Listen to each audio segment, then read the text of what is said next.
सभी को नमस्ते। बीएससी पार्ट सेकंड की ऊष्मागतिकी पुस्तक में अपना ऊष्मागतिकी के नियम अध्याय चल रहा है। इसमें हमने ऊष्मागतिकी के प्रथम नियम और ऊष्मागतिकी का शून्यांकी नियम पढ़ लिया था। आज हम ऊष्मागतिकी का द्वितीय नियम और कार्नोट चक्र मुख्य रूप से पढ़ेंगे, जिसमें पहले हमें उत्क्रमणीय प्रक्रम और अनुत्क्रमणीय प्रक्रम की परिभाषाएं हैं, इनके बारे में देखते हैं। तो उत्क्रमणीय प्रक्रम वह प्रक्रम है जिसमें बाह्य परिस्थितियों में अल्प परिवर्तन करने पर सीधे प्रक्रम में हुए सभी परिवर्तनों की विपरीत दिशा में ठीक ठीक पुनरावृत्ति हो जाती है तथा प्रक्रम में भाग लेने वाले निकाय व बाह्य वातावरण की अवस्था में कोई परिवर्तन नहीं होता है। इसके विपरीत अनुत्क्रमणीय प्रक्रम के लिए आता है कि वह प्रक्रम जो उत्क्रमणीय नहीं होता, अर्थात वह प्रक्रम जिसे उत्क्रमित करने पर ऊर्जा में परिवर्तन, आंतरिक ऊर्जा में परिवर्तन और किए गए कार्य के मान ठीक सीधे प्रक्रम के बराबर प्राप्त नहीं होते हैं, उनसे अलग प्राप्त होते हैं, तो ऐसा प्रक्रम अनुत्क्रमणीय प्रक्रम कहलाता है। अब आपके उत्क्रमणीय प्रक्रम की शर्तें हैं। तो दो शर्त है उत्क्रमणीय प्रक्रम की। पहली जो शर्त है वो है कि घर्षण के विरुद्ध अथवा संवहन, चालन तथा विकिरण द्वारा निकाय की ऊर्जा का क्षय नहीं होना चाहिए। और दूसरी जो शर्त है वो है कि निकाय का दाब एवं आयतन जो है वो धीरे धीरे परिवर्तित होना चाहिए। अब आज का टॉपिक आता है ऊष्मागतिकी का द्वितीय नियम। इस नियम के अनुसार एक ऐसी मशीन का निर्माण असंभव है जो किसी स्रोत से ऊष्मा अवशोषित करके उसे बिना आंतरिक ऊर्जा में बदले पूर्णतः कार्य में बदल दे। यानी ऐसी कोई भी मशीन नहीं बन सकती जो स्रोत से ऊष्मा प्राप्त कर उसे पूर्णतः कार्य में बदल दे। ऊष्मागतिकी के द्वितीय नियम के दो कथन हैं। पहला कथन केल्विन प्लांक का कथन है, जबकि दूसरा कथन क्लासियस का कथन है। तो अपन पहले चलते हैं केल्विन प्लांक के कथन पर। केल्विन प्लांक के अनुसार ऐसे किसी भी इंजन का निर्माण संभव नहीं है जो चक्रीय प्रक्रम में किसी स्रोत से ऊष्मा लेकर कार्यकारी पदार्थ में बिना कुछ परिवर्तन लाए उसे पूर्णतः कार्य में बदल दे। और दूसरा जो कथन है वो है क्लासियस का कथन। क्लासियस के अनुसार ऐसी किसी भी स्वचालित मशीन का निर्माण संभव नहीं है जो चक्रीय प्रक्रम में बिना किसी बाह्य ऊर्जा स्रोत की सहायता से ऊष्मा को ठंडी वस्तु से गर्म वस्तु तक पहुंचा सके। अब आपके इन दोनों कथनों की तुल्यता है कि दोनों कथन एक दूसरे के तुल्य है। तो इसके लिए माना एक इंजन स्रोत से Q1 ऊष्मा लेकर सिंक को Q2 ऊष्मा देता है एवं जो शेष ऊष्मा है Q2 माइनस Q1 इस ऊष्मा को कार्य में बदल देता है। इस प्रकार यह जो कार्य होगा, यह कार्य इंजन के लिए केल्विन प्लांक के कथन का पालन करेगा। अब माना इन्हीं ऊष्मा स्रोत एवं ऊष्मा सिंक जिनके मध्य इंजन कार्य करता है, उनके मध्य एक रेफ्रिजरेटर R है, वो कार्य करता है जो बाह्य स्रोत से ऊष्मा लेकर सिंक ऊष्मा लिए और सिंक से Q2 ऊष्मा लेकर स्रोत को दे देता है। इस प्रकार रेफ्रिजरेटर जो है वो क्लासियस के कथन का उल्लंघन करता है। अब यदि इंजन एवं रेफ्रिजरेटर को आपस में जोड़कर एक ऐसी स्वचालित मशीन बनाएं जो चक्रीय प्रक्रम में कार्य करती है, तो यह मशीन एक चक्र में स्रोत से Q1 माइनस Q2 ऊष्मा लेगी एवं संपूर्ण ऊष्मा जो है उस ऊष्मा को कार्य में बदल देगी, जो कि केल्विन प्लांक के कथन का उल्लंघन है। अतः क्लासियस के कथन का उल्लंघन केल्विन प्लांक के कथन का उल्लंघन हो गया। इस प्रकार दोनों कथनों में तुल्यता प्राप्त होती है। नेक्स्ट आपका टॉपिक है कार्नो इंजन या कार्नो चक्र। तो कार्नो ने एक ऐसे सैद्धांतिक आदर्श इंजन की कल्पना की जिसमें किसी भी प्रकार से ऊष्मा का क्षय नहीं होता है एवं इंजन जो होता है वो उत्क्रमणीय इंजन होता है एवं इस इंजन की जो दक्षता है वो केवल स्रोत व सिंक के ताप पर निर्भर करती है एवं यह इंजन इसी स्रोत एवं सिंक के ताप के मध्य कार्य करता है। व्यवहार में किसी भी इंजन की जो दक्षता है वो कार्नो इंजन की दक्षता से अधिक नहीं हो सकती। इस आदर्श इंजन के मुख्य भाग जो है वो निम्न होते हैं। इसके 4 भाग होते हैं। पहला भाग ऊष्मा स्रोत होता है जिसका ताप T1 होता है। यह अनंत ऊष्मा का स्रोत है एवं सदैव उच्च नियत ताप T1 पर रहता है। इसमें से कितनी भी ऊष्मा ले ली जाए इसका ताप परिवर्तित नहीं होता है। दूसरा जो आपका भाग है वो है सिंक। इसका जो ताप है वो स्रोत से कम होता है एवं T2 होता है। इसकी भी क्षमता अनंत होती है। इसको कितनी भी ऊष्मा प्रदान कर दी जाए फिर भी इसका जो ताप है वो परिवर्तित नहीं होता। तीसरा जो भाग होता है वो आपका ये है कुचालक स्टैंड। यह कुचालक स्टैंड जो है वो स्रोत से ऊष्मा लेने और सिंक को ऊष्मा देने की प्रक्रिया के दौरान सिलेंडर को रखने के काम आता है। अर्थात स्रोत से ऊष्मा लेने और सिंक को ऊष्मा देने की प्रक्रिया के दौरान आपका सिलेंडर जो है वो इस सिंक स्टैंड पर रखा जाता है। लेकिन यह स्टैंड सिलेंडर से ऊष्मा का आदान प्रदान नहीं करता है क्योंकि यह पूर्णतः कुचालक है। और चौथा जो भाग होता है वो आपका आदर्श गैस या ये सिलेंडर है। इस सिलेंडर की दीवारें कुचालक है। ये पिस्टन है जो कुचालक है। इसमें आदर्श गैस भरी हुई है। इसका आधार है चालक है। ऊष्मा स्रोत का ये भाग चालक है और ऊष्मा सिंक का ये भाग चालक है। बाकी ये कुचालक है, ये पूरा कुचालक है, ये कुचालक है, ये भाग कुचालक है, ये भाग और ये भाग 3 भाग चालक है। तो चलते हैं हम आगे। जो चौथा भाग है सिलेंडर या पिस्टन। सिलेंडर की दीवारें जो है वो पूर्णतः कुचालक पदार्थ की होती है जबकि आधार जो है वो चालक पदार्थ का होता है जैसे हमने पीछे बात की है। पिस्टन भी कुचालक पदार्थ का बना होता है तथा सिलेंडर के अंदर पिस्टन जो है वो बिना घर्षण के खिसक सकता है। सिलेंडर में कार्यकारी पदार्थ के रूप में हम आदर्श गैस लेते हैं। इस आदर्श इंजन से निरंतर कार्य प्राप्त करने के लिए एक निश्चित चक्रीय प्रक्रम चलाया जाता है जिससे प्रत्येक चक्र को 4 प्रक्रमों में क्रम से पूरा किया जाता है। इन प्रक्रमों को PV आरेख द्वारा दर्शाते हैं जैसा कि आप यहाँ देख रहे हैं। ये आरेख इस चक्र को कार्नो चक्र कहते हैं।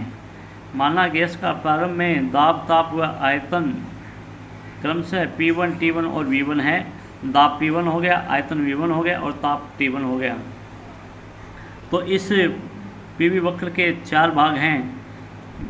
प्रारंभ में गैस इस अवस्था से प्रारंभ होती है जहाँ इसका दाब, ताप व आयतन P1, V1, T1 है। गैस का समतापी प्रसार होता है जिससे गैस P2, V2, T1 अवस्था में पहुँचती है। फिर रुद्धोष्म प्रसार होता है जिससे गैस P3, V3, T2 अवस्था में पहुँचती है। फिर तापीय संपीड़न होता है जिससे P4, V4, T2 अवस्था में पहुँचती है। और अंत में रुद्धोष्म संपीड़न द्वारा पुनः P1, V1, T1 अवस्था में पहुँच जाती है। इन चारों प्रसारों का हम विस्तृत रूप से अध्ययन करते हैं। तो चलते हैं पहले समतापी प्रसार। समतापी प्रसार जो है वो प्रथम प्रक्रम कहलाता है। सर्वप्रथम सिलेंडर के आधार को ऊष्मा स्रोत के संपर्क में रखते हैं जिसका ताप T1 है और पिस्टन को धीरे धीरे सिलेंडर से बाहर खींचते हैं। प्रारंभ में गैस का जो दाब है वो P1 है, आयतन V1 है और ताप T1 है। इस आरेख में बिंदु A द्वारा दर्शाया गया है। ये बिंदु A है। दूसरे प्रक्रम को इस बिंदु B से दर्शाएंगे, तीसरे प्रक्रम को बिंदु C से दर्शाएंगे और चौथे प्रक्रम को बिंदु D से दर्शाएंगे। पिस्टन के सरकने से गैस में का प्रसार होता है और गैस जो है वो पिस्टन पर कार्य करती है। इस दौरान गैस का जो ताप है वो नियत बना रहता है एवं इसका मान T1 होता है। चूँकि ताप नियत है अतः यह समतापी प्रक्रम है।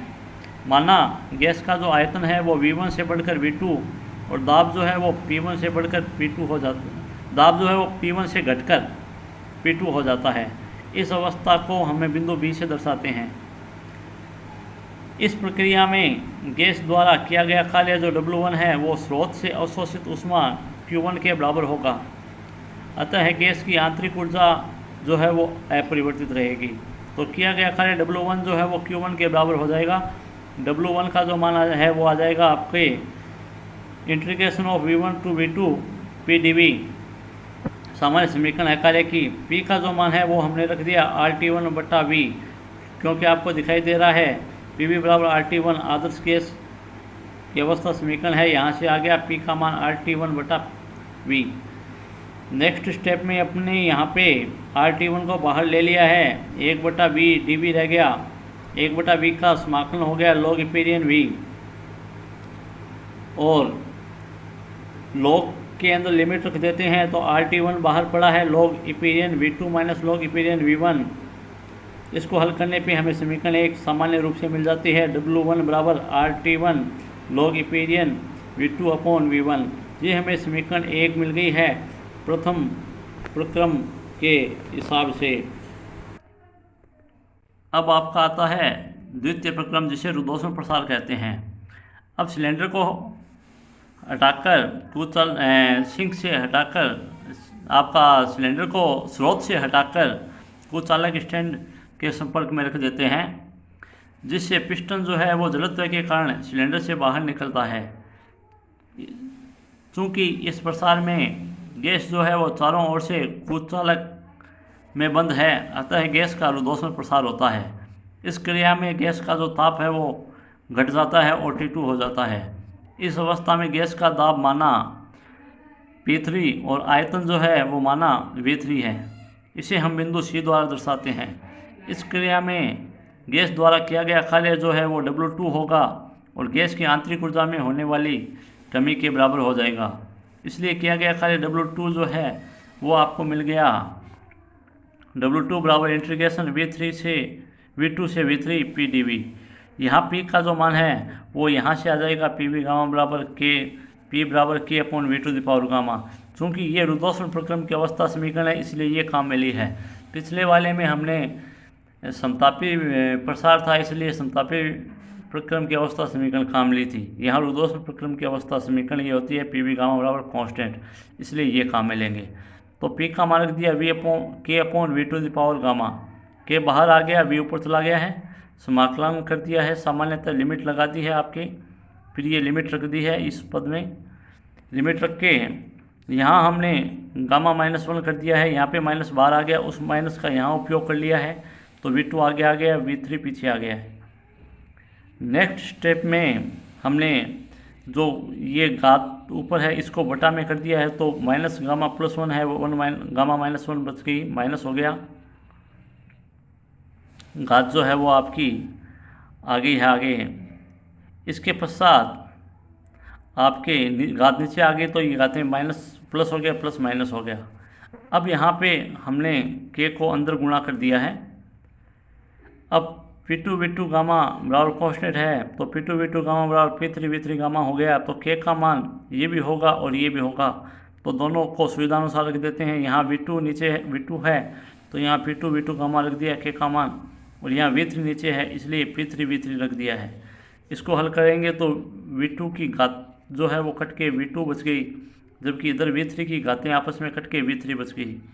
अब आपके यहाँ P2 का मान RT1 और P3 का मान RT2 ले लेते हैं, क्योंकि ये आपकी अवस्था समीकरणों से आया है।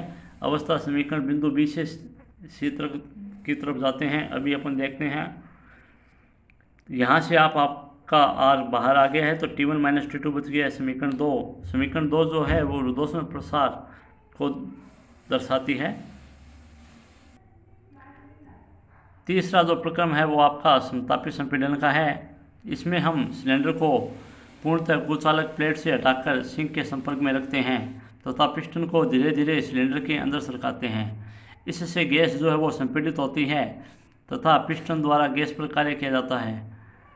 इस प्रक्रम में गैस का जो ताप है वो T2 नियत बना रहता है, अतः इसे समतापी संपीड़न कहते हैं। इस प्रक्रिया में गैस का जो आयतन है वो V3 से घट के V4 हो जाता है और दाब जो है वो P3 से बढ़कर P4 हो जाता है।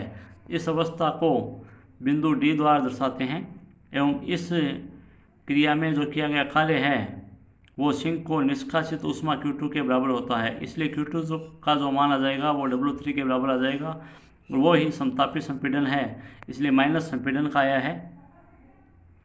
यहाँ वापस PV बराबर RT2 लगाया क्योंकि समतापी है, संपीड़न है, समतापी प्रक्रम है, इसलिए P का मान वही RT2/V हो गया।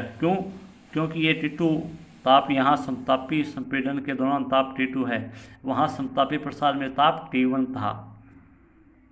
हल कर लेंगे पीछे की तरह, समीकरण 3 प्राप्त हो जाएगी। नेक्स्ट आपका अंतिम जो प्रक्रम है, चतुर्थ प्रक्रम, ये रुद्धोष्म संपीड़न का है।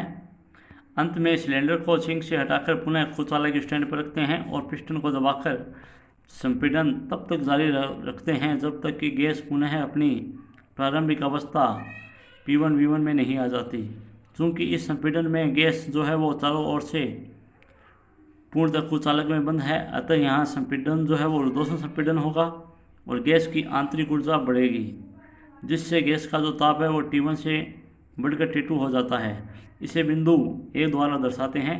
इस प्रक्रम में गैस द्वारा जो किया गया कार्य है वो W4 होगा और W4 का जो मान है वो माइनस का इंटीग्रेशन संपीड़न है, इसलिए माइनस है V4 से V1 PdV।